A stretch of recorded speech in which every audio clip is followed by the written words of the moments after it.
Hello বন্ধুরা, ২০২৫ সালে যে প্রাইমারি রিক্রুটমেন্ট হওয়ার অ্যাপ্লিকেশন চলছে, সেখানে ১৩,৪২১টি পোস্টের কথা বলা হয়েছে।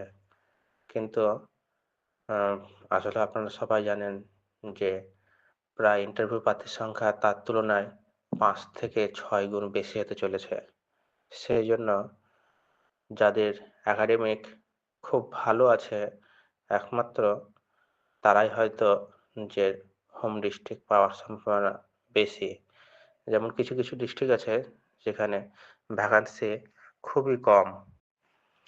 যেমন এক্ষেত্রে আপনার লিস্ট যদি দেখতে পারবেন যে হাওড়া ডিস্ট্রিক্টে মাস মাত্র ১৫০ টা ভ্যাকান্সির কথা বলা হয়েছে।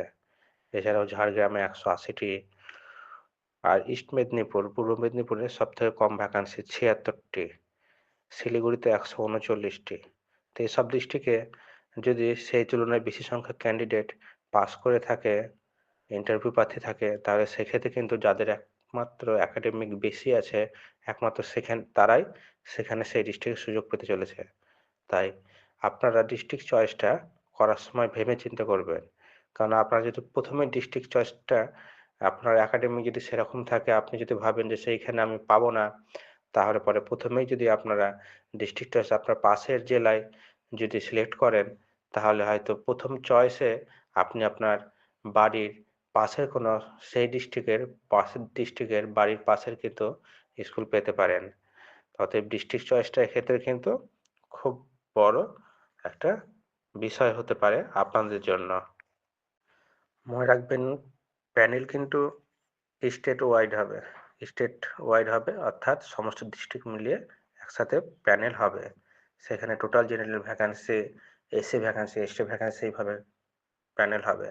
অর্থাৎ আপনি যদি কাট অফ ক্লিয়ার করতে পারবেন তবে প্যানেলে অবশ্যই আসবেন। কিন্তু ডিস্ট্রিক্ট চয়েসের ক্ষেত্রে যদি আপনি পূর্ব মেদিনীপুরে যেমন ৭৬ টি ভ্যাকান্সি আছে, আপনি যদি সেখানে সিলেক্ট করেন, আপনি যদি তার মধ্যে না আসতে পারেন, তাহলে হয়তো আপনার পোস্টিং দূরে হওয়ার সম্ভাবনা, দূরের ডিস্ট্রিক্টে।